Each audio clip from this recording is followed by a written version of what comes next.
Saludos a todos, le habla Manuel Ferro Ramos del Sol Latino. Bienvenido al episodio número 49 del podcast 413. Hoy, 31 de marzo del 2021. Estamos grabando desde el oeste de Massachusetts, mejor conocido como el Pioneer Valley. Como siempre, nos acompaña la directora de noticias de Holyoke Public Media, Natalia Muñoz. Saludos.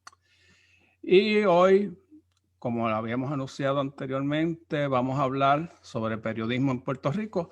Y por segunda ocasión estamos 3 periodistas sentados en este podcast. Hace posiblemente más de 6 meses tuvimos a María Padilla, editora, entre otras cosas, del Sentinel en Orlando y trabajo con el San Juan Star. Pero me orgullece tener a 3 periodistas, dado que mi padre fue periodista también. Por lo tanto, nos vamos a ir a una historia sobre el periodismo en Puerto Rico. Antes que nada, les quiero dar como referencia que la persona que está invitada de hoy acaba de publicar un libro, o copublicar un libro, The News Media in Puerto Rico, Journalism in Colonial Setting and in the Time of Crisis, junto con Sandra Rodríguez Coto, Jairo Lugo Ocando.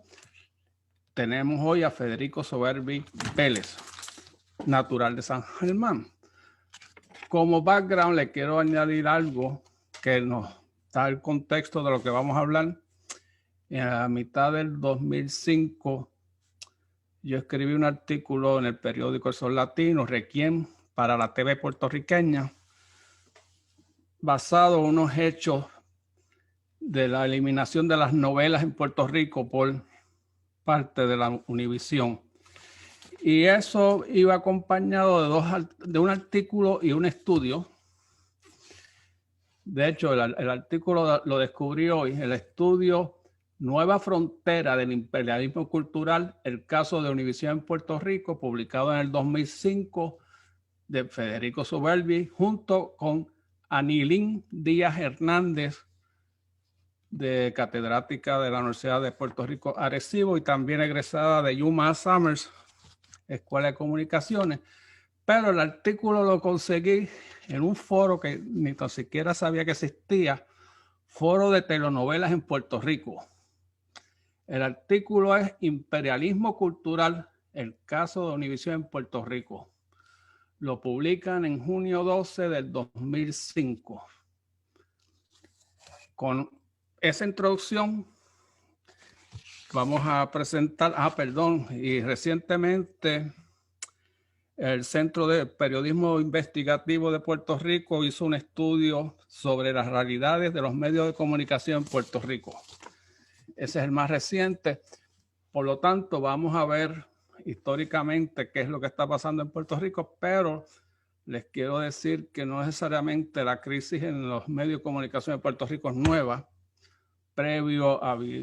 Hubo otras crisis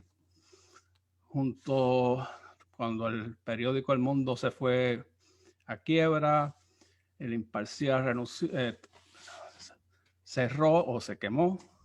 Los medios de comunicación, las estaciones de radio, muchas pasaron a manos extranjeras. Televisión, siempre hubo la lucha, los de aquí y los de allá, con el Canal 7 de Tommy Muñiz, Canal 11 versus Guapa, Telemundo. Bajo ese contexto histórico es que entonces entramos al nuevo libro de Federico. Bienvenido, Federico. Muchísimas gracias por la invitación. Un placer estar aquí con ustedes y con este público que nos escucha y nos ve. Bueno, Federico, ¿de qué se trata el libro? Es un recuento parcialmente histórico y muy crítico de la situación de los medios de comunicación de Puerto Rico. Con eso lo resumo en la forma más breve. Es en otra forma también de hablar un poco de la economía política de los medios de comunicación, en términos de las relaciones entre economía y política y la estructura de los medios. Es un poco de la situación de los periodistas en Puerto Rico, las condiciones en las cuales están. y también tiene un capítulo sobre la educación periodística. Terminamos el libro con sugerencias para investigación de comunicación, los medios de comunicación de Puerto Rico. ¿De qué año cubre históricamente la investigación? Te digo que termina en el año 2020, cuando ya en abril estábamos cerrando los últimos toquecitos que nos pidió la casa editora y se pudieron añadir unos detalles. Y recuenta hacia atrás no toda la historia de los medios, sino la más reciente de los últimos años, dando cuenta de quiénes son los dueños. Por ahí es parte de lo que comenzamos, aunque hay otra parte que le precede. Los dueños de los medios de comunicación del momento en que estábamos escribiendo. El Nuevo Día, el Vocero, Primera Hora, otros periódicos que estaban impresos semanarios, televisión, un poco de la radio. Pero antes de dar esa historia de quiénes son los dueños, también hablamos de las condiciones que determinan cómo es que funcionan esos medios de comunicación en Puerto Rico como contexto histórico, político y económico de la realidad constitucional, en cierta forma, de cómo funcionan esos medios. Bueno, en los medios de comunicación, por ejemplo, como sabemos, Nuevo Día y su prima, Primera Hora, Nuevo Día se fundó con una misión de promover la estadidad. Ellos fueron bien claros, la familia Ferré, este periódico es para promover la estadidad. El día cuando comenzó en Ponce. Entonces, por ejemplo, Claridad se fundó con el único propósito de fomentar la independencia. Correcto. O sea que entonces que hubo en una época hubo el Reportero, que era más del punto fundado por Alex Maldonado, que fue más sobre, yo creo que fue más del centro, en el sentido del centro de periodismo, que no tuvo una agenda política. Sí, el Estado librismo. Sí, la agenda de él era el Estado librismo. La del personal. De derecha. La agenda del Estado librismo de derecha. Sí, pero el periódico en sí, los periodistas contratados, no fueron contratados. E igual podemos decir de Nuevo Día y hasta del Vocero. Yo trabajé en el Vocero también y en el San Juan Star, que vi que la agenda ideológica era pro estadidad. Al contrario de aquí. O sea, yo te iba a hacer la pregunta, pero es que, a ver, ¿cuáles son una de las diferencias más grandes entre el periodismo que se da en Puerto Rico versus los Estados Unidos o España, para decir dos imperios que han dominado la vida cotidiana de Puerto Rico por siglos? Empiezo con Puerto Rico diciendo que en términos generales, todos los medios de comunicación comerciales y los públicos rinden cuentas en cierta forma al poder económico y político que está en el poder. A quienes sean, las empresas, los grandes capitales, los grandes partidos políticos, personalidades políticas, eso es universal. En algunos lugares eso es más centralizado para todos los medios, en otros lugares hay unas aperturas que hay medios que rinden cuentas o están vinculados a distintos intereses políticos económicos. En Puerto Rico, las dos opciones que se han permitido sean a grandes pasos comerciales son la del Estado librismo y la estadidad. Los medios pro independencia, las voces pro independencia fueron reprimidas altamente, limitadas en anuncios y desarrollo comercial. En Estados Unidos igualmente son los intereses económicos determinan qué periódicos, qué medios reciben anuncios, cuáles son las audiencias, y en España vuelvo a decir, entonces, en cualquier otra parte del mundo siempre hay unos intereses. Lo que varía es la diversidad de fuentes y posibilidades de expresión.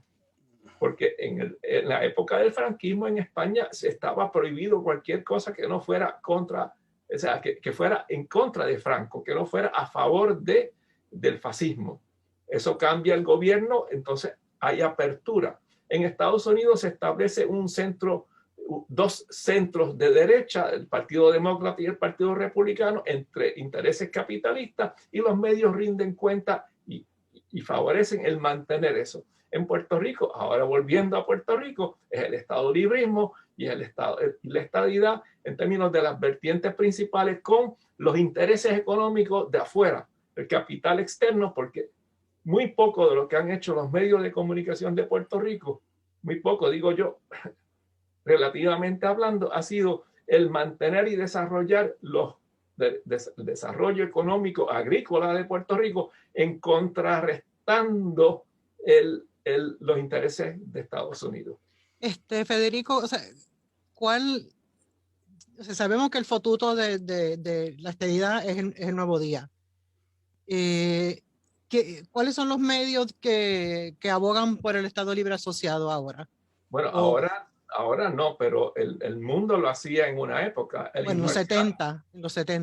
Exacto, el Imparcial en cierta época también, pero todos en contra de la independencia. O sea, sí. no había apoyo, no había fuentes, no había escritores.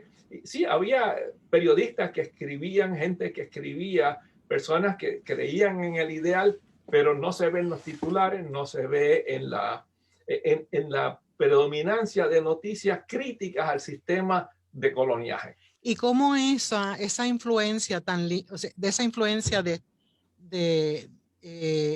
ha deformado la opinión pública en Puerto Rico sobre qué es lo que está pasando en Puerto Rico? O sea, si tú solamente te dejas llevar por lo que lees en algunos medios de comunicación en Puerto Rico, menos ahora porque pues, por la pandemia y el internet, o sea, yo he llegado a concluir por eso que el electorado no sabe votar por su bien, porque se están dejando llevar por lo que leen en estos medios que tienen una agenda política. Pero ¿cuál es entonces tu opinión sobre esto? Vamos a ampliar la situación. Los medios de comunicación no son las únicas fuentes informativas para las personas. Tenemos una vertiente desde los años de 1898 que empezó ya el coloniaje en Puerto Rico, de un sistema educativo que favorecía la americanización, imponía la americanización, se imponía el uso del inglés hasta que se pudo revocar.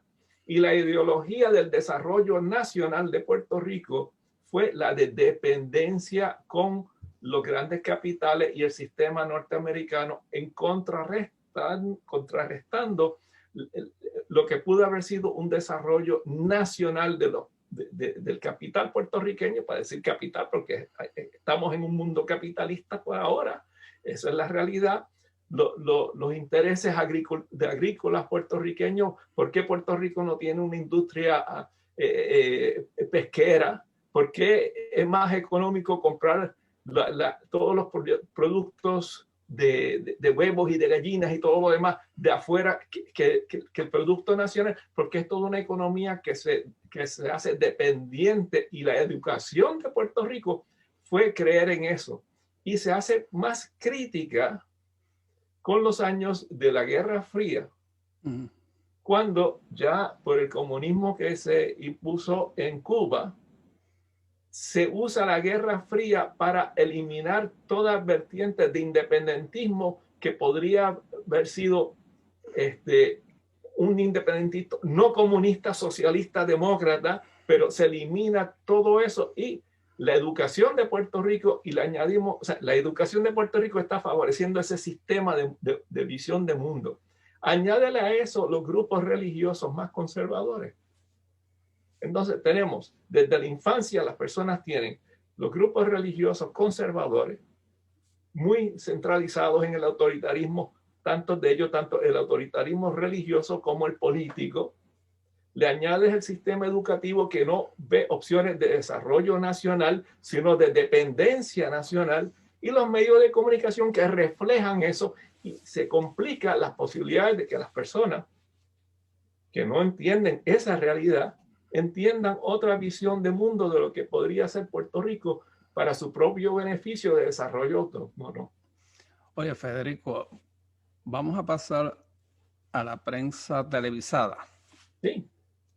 Y posiblemente atando la prensa escrita con la televisada. Tú sabes que al principio de los 2000 llegaron nuevas compañías y compraron tanto Telemundo, que era el periódico El Mundo, WKQ Telemundo, que ahí es donde trabajaba mi padre, en el periódico El Mundo,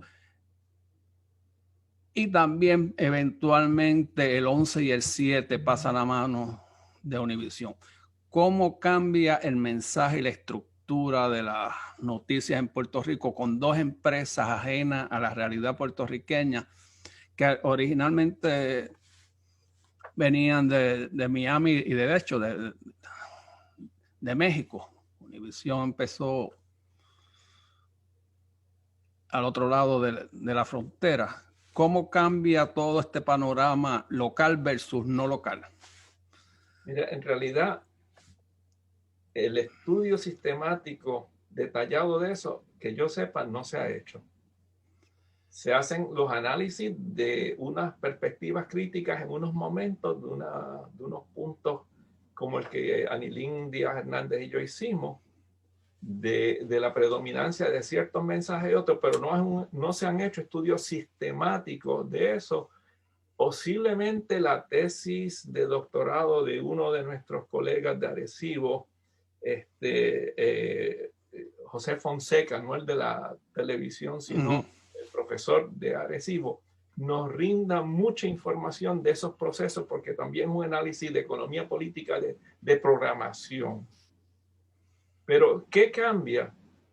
Lo que cambia es la desestimación de la crítica, de los pocos espacios que había de crítica al sistema colonial. Se va eliminando también sistemáticamente eso y predomina lo que la audiencia supuestamente quiere, que es la noticia leve, el poco análisis, poco debate, poca información, y mucho menos de la crítica del sistema. Vuelvo a decir, mucho menos de la crítica del sistema colonial. Eso va cambiando a través de los años, antes de ese cambio de dueño. Y, o sea, hasta donde yo sepa, el hecho es que ninguno de los medios principales de Puerto Rico, las compañías, son de Puerto Rico. Son familias extranjeras, son compañías extranjeras. Sí, corporaciones extranjeras, pero eso varía con la radio, porque la mayoría de los dueños de la radioemisora, de los que tienen las licencias de la radio de Puerto Rico, son puertorriqueños. Lo que pasa es que hay un detallito que poca gente conoce, que una tercera parte de las licencias de radio AM y creo que casi una tercera parte de las licencias de radio FM son de grupos religiosos. Puerto Rico per cápita tiene posiblemente el mayor número de radioemisoras en un territorio tan pequeño, que una tercera parte de ellas sean de grupos religiosos. Mira, qué bien para ayudar a desarrollar la fe y la esperanza que tanta falta hace. El problema es que al hacer esa programación, si se elimina y se critica la crítica al sistema colonial, si está ausente los problemas económicos del país que no se le atribuyen al sistema colonial, y lo que es, mira, algunos hasta han dicho en algunos anuncios, ahora esto con lo del COVID, no sé si ha salido en esa radioemisora porque no la estoy escuchando para hacer un análisis, pero en Florida algunas emisoras y algunos grupos religiosos dicen, mientras tú buscas la vacuna, yo busco a Jesucristo. Como que buscar la vacuna es contrario a Jesucristo. Y si eso lo dicen esas emisoras, y si esas emisoras no te plantean que la falta de la atención de la misma vacuna, la falta de atención a la infraestructura del país, la falta de atención a la corrupción es por la política, y lo obvio, y no, ora con nosotros, Dios te protege. Eso mina la posibilidad de que la gente cambie esa corrupción y ese sistema colonial. Entonces, vuelvo a decir, la televisión son extranjeros. La prensa es capital extranjero y alguno puertorriqueño con respecto a la familia Ferré. Ellos no le vendieron los Ferrer no le vendieron la participación del Nuevo Día y Primera Hora a una familia chilena. Están vinculados con la familia chilena, que son los mismos que están vinculados al periódico más ultraconservador de Chile, que es el Mercurio. Oh. Bueno, no sé si es más ultraconservador, pero es conservador. No. Es el más prestigioso en términos de cantidad y calidad de noticias, pero en términos políticos es más de los más conservadores. Y es los mismos intereses económicos que están vinculados con las empresas Ferrer Rangel. Ok. Los periódicos en Puerto Rico, el mercado lo domina el Nuevo Día, Primera Hora. No hay duda de eso. El vocero siempre ha estado compitiendo, el casi ganador, como dirían, pero no es el ganador. Sí. Pero en Puerto Rico en un momento se desarrollaron un montón de semanarios regionales. Sí. Cagua, Bayamón, todo Bayamón, estaba al norte, La Perla. Bueno, y San Juan. San Juan era como hubo un boom y de momento empezaron a colapsar el uno y el otro. Los periódicos regionales tienen algún poder informativo que no tienen los nacionales. Sí, dos cosas. ¿Por qué decaen muchos de los nacionales? Porque los compró la empresa Ferrer Rangel. Y el contenido, que era muy local, de la crítica de lo que estaba sucediendo a nivel local, económico, político, social, cultural, se elimina la noticia que podría competir o se disminuye la noticia que podría competir con el periódico nacional de El Nuevo Día y Primera Hora. Entonces queda más limitado. Pero el otro proceso muy común en todo el sistema económico de los medios de Puerto Rico es el poder de las redes de los anunciantes. Uh-huh. Recordemos que aparte de Claridad y aparte del sistema de WIPR y Radio Universidad y de Radio Vieques y de la de Adjuntas, Utuado, perdón, todos los demás sistemas dependen de anunciantes. Mira, ¿qué pasa con estos anunciantes? Lo que quieren es ganancia para su producto, tanto el que vende en los medios, el que anuncia en los medios, como los que están con los productos que se anuncian en los medios. Todos están buscando ganancias. Buscan los denominadores comunes para maximizar esas ganancias. Y si maximizar la audiencia quiere decir eliminar puntos controversiales, se eliminan los puntos controversiales, a menos que sean demasiado obvios, como fue el chat de Ricky, que ya eso no se puede tapar con la mano. Pero hay otras condiciones coloniales de corrupción que quedan limitadas en su circulación. No se le da seguimiento, no se procuran. ¿Por qué? Porque están vinculados los intereses de ganancia de los medios con los intereses de ganancia de los anunciantes, con los intereses de mantenerse en el poder, los populares y los PNP. Bueno, cuando trabajé con el San Juan Star, ese periódico estaba enamorado de Pedro Rosselló. Sí. Una cosa increíble, yo fui una de las editoras y no aguantaban los artículos, o no los publicaban.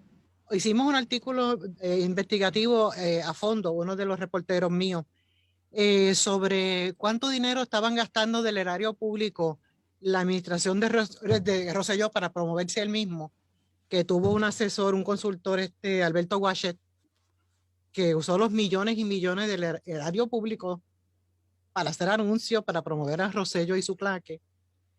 El editor de aquel entonces era un Andrew Biglucci. Andy Biglucci. Biglucci que... Yo trabajé en el San Juan Star, no sé si tú supiste, yo trabajé en el San Juan Star, pero era de Copy Boy, el mensajero. ¿Cuándo? Yo estuve allí en los años que estuve en la escuela de comunicación. Sí, yo estuve en los 90. O sea, Biglucci le hizo un daño enorme. y también la compañía que compró al San Juan Star. Chris Howard. Y sabemos que ahí, mire, el San Juan Star de Manny Suárez, el que ayudó a destapar lo de Cerro Maravilla, del asesinato de estos dos muchachos, por la policía de Puerto Rico. Sí. O sea, ¿qué daño?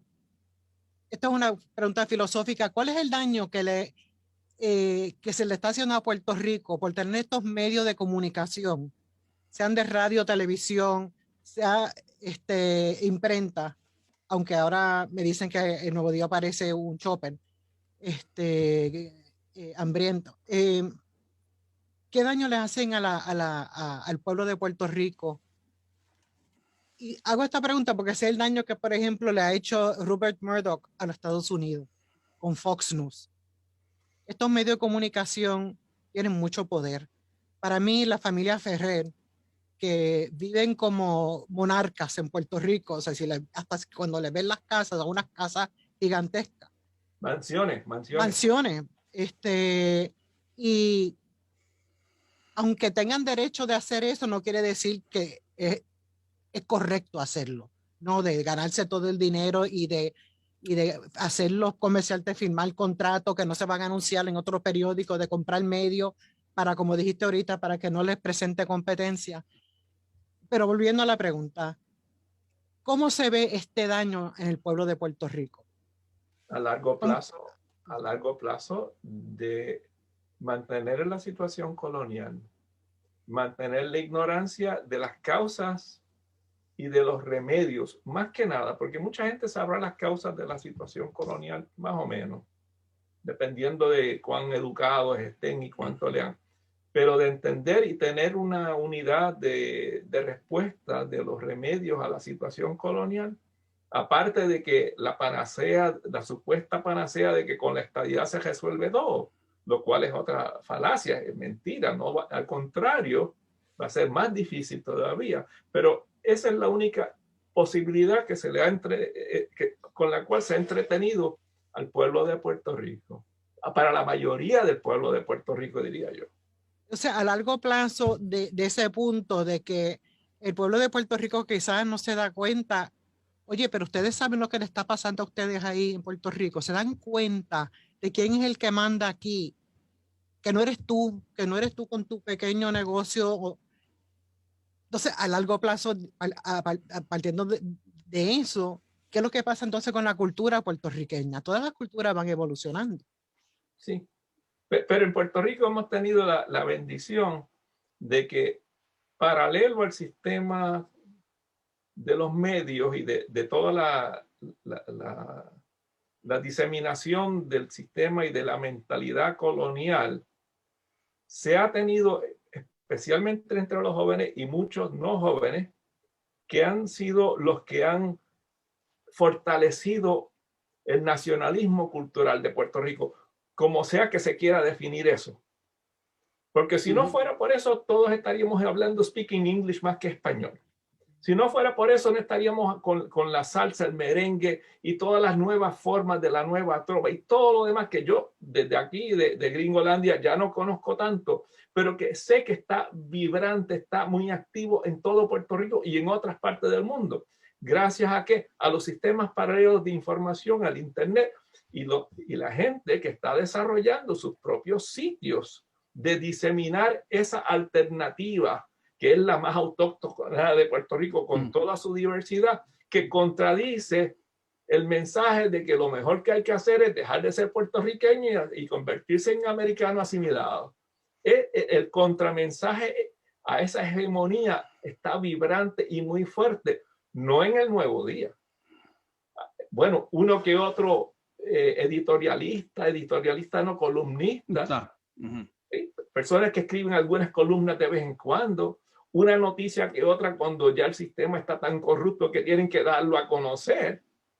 En Guapa y en WKQ y todo lo demás es entretenimiento y lo liviano, a menos que sea de crimen, entonces sí se destaca, pero las opciones de cultura y de política alterna que sea beneficioso más para el pueblo que para las empresas extranjeras, eso está ausente en el cotidiano de nuestros medios de comunicación. Por suerte, vuelvo a decir, el paralelo con las vías culturales de pueblo rompen esa hegemonía de dominio colonial, pero no lo han cambiado lo suficiente. Cada 4 años, el día de las elecciones, ahí estamos estancados.